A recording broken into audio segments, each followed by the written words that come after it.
जय माता दी आप सभी को। हर हर महादेव।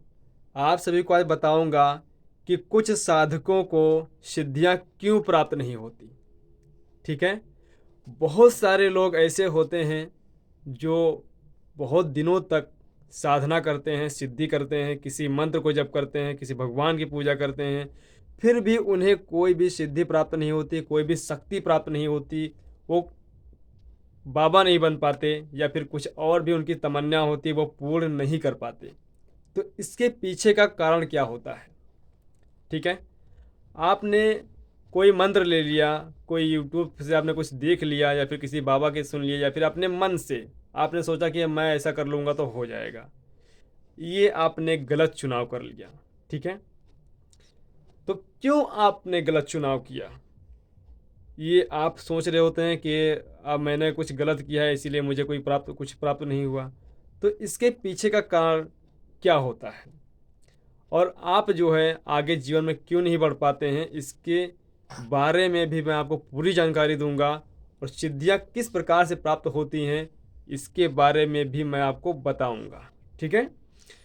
पहली बात, आपको ये बात ध्यान में रखना चाहिए कि जब आप गुरु बनाते हो, जब आप गुरु बनाते हो तभी आपको कोई सिद्धि प्राप्त होती है, कोई शक्ति प्राप्त होती है गुरु के द्वारा।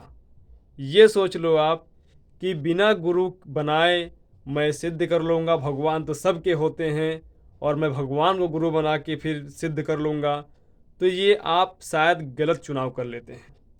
भगवान गुरु जब आप भगवान को बना लेते हो ना तो उसमें सामर्थ्य आपकी उतनी होनी चाहिए, आपको उतना पता होना चाहिए, तभी आप भगवान को गुरु मान करके फिर अपने आप को सिद्ध कर सकते हो।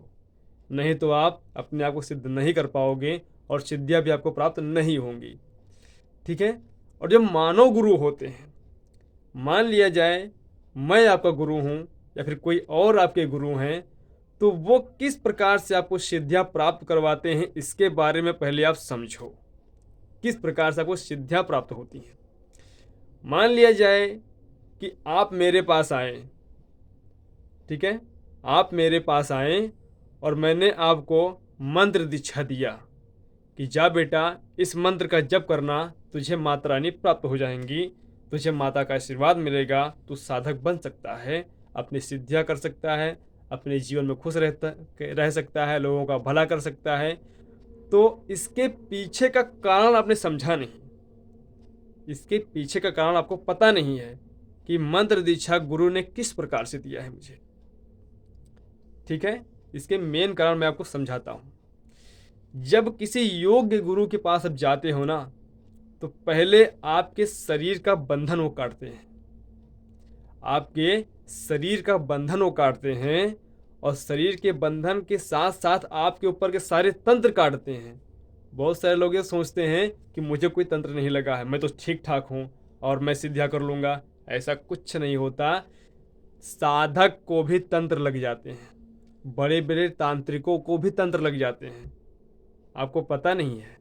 ठीक है। इसके बारे में आपको पता नहीं है। तो आपके बंधन को गुरु पहले कट करते हैं, आपके ऊपर के जितने तंत्र होते हैं उसको पहले गुरु कट करते हैं, फिर आपकी कुल देवी माता का बंधन कट करते हैं, आपके पितृ का बंधन कट करते हैं, आपके रोजी रोजगार लक्ष्मी बंधन सब कट करते हैं। तो आप पूरी तरह से फ्री होते हो, आप पूरी तरह से गुरु के पास फ्री होते हो। और गुरु तब कोई मंत्र माता के द्वारा जो प्राप्त होता है या फिर स्वयं गुरु ने मंत्र बनाया होगा, फिर वो मंत्र आपके कान में गुरु माता का नाम लेकर या भगवान का नाम लेकर के फिर आपके कान में जब वो मंत्र फूंकते हैं, दाहिने कान में जब मंत्र फूंकते हैं तो माता स्वयं भगवान स्वयं आपके अंदर प्रवेश कर जाते हैं। वो जितने भी परसेंट प्रवेश कर पाए उतने परसेंट वो प्रवेश कर जाते हैं। मतलब वो गुरु के ऊपर डिपेंड होता है कि गुरु किस लायक है, उस गुरु की शक्तियाँ क्या हैं, गुरु की सच्चाई क्या है। उस प्रकार से आपके अंदर शक्तियाँ कानों के द्वारा, दाहिने कान के द्वारा, बायां कान बंद होता है, दाहिना कान खुला होता है। वीडियो में आपको उल्टा दिख सकता है क्योंकि ये कैमरा हमेशा उल्टा ही दिखाता है। ठीक है। कैमरा और शीशा आईना। तो इस प्रकार से आपके अंदर शक्तियाँ प्रवेश करती हैं। फिर जब आप मंत्र जप करते हो तो वो सारे बंधन जो शक्तियाँ कट करके आपके कान के अंदर गई हैं, फिर वो बंधन दोबारा नहीं लगता। फिर वो बंधन दोबारा नहीं लगता, क्योंकि शक्तियाँ पहले से प्रवेश कर चुकी हैं आपके शरीर के अंदर। तो जब आप कोई मंत्र जप करते हो तो वही शक्ति आपकी जागृत होना शुरू हो जाती है, वो अपने परसेंटेज बढ़ाना शुरू कर देती है। तब जाके आप जब जप करते रहते हो, गुरु के माध्यम से बताया हुआ जो मंत्र जप करते रहते हो, वो चीज़ें करते रहते हो, तब जाके आप अपने आप को सिद्ध कर पाते हो, जब आप पूरी तरह से गुरु के मार्गदर्शन में होते हो। ठीक है, इस प्रकार से आपको सिद्धियां मिलती हैं।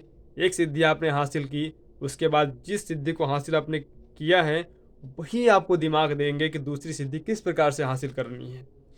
फिर गुरु, बहुत सारे लोगों को जब सिद्धियां मिल जाती है तो गुरु को उस किनारे कर देते हैं। ऐसा नहीं करना कभी। गुरु भगवान की तरह गुरु को पूजना चाहिए, भगवान की तरह गुरु को मानना चाहिए, तभी जाके आप सक्सेस होते हो। भले आप सिद्धि करो या ना करो, लेकिन किसी को अगर एक बार गुरु बोल दिया, 2 बार बोल दिया और तीसरी बार आपने गुरु बोल दिया, तो आपके वो गुरु हो जाते हैं। और गुरु का कभी अपमान नहीं करना चाहिए। गुरु दोष के बारे में भी आपको मैं वीडियो दूंगा कि गुरु दोष किस प्रकार से लग जाता है और किनके ऊपर लगता है। ठीक है, तो ये आप समझें और गुरु का सम्मान करें, तभी आपको शक्ति प्राप्त होती है। तो सिद्धियां करने वाले जो भी व्यक्ति हैं वो सब समझ गए होंगे कि मैं क्या बोलना चाहता था और क्यों शक्तियाँ प्राप्त नहीं होती और क्यों शक्तियाँ आसानी से प्राप्त हो जाती हैं, कैसे हो जाती हैं, ये भी आपने समझा गुरु के द्वारा। ठीक है, जय माता दी, जय भैरव, जय महाकाल, जय महाकाली, जय वीर बजरंगबली, सभी की जय। हर हर महादेव।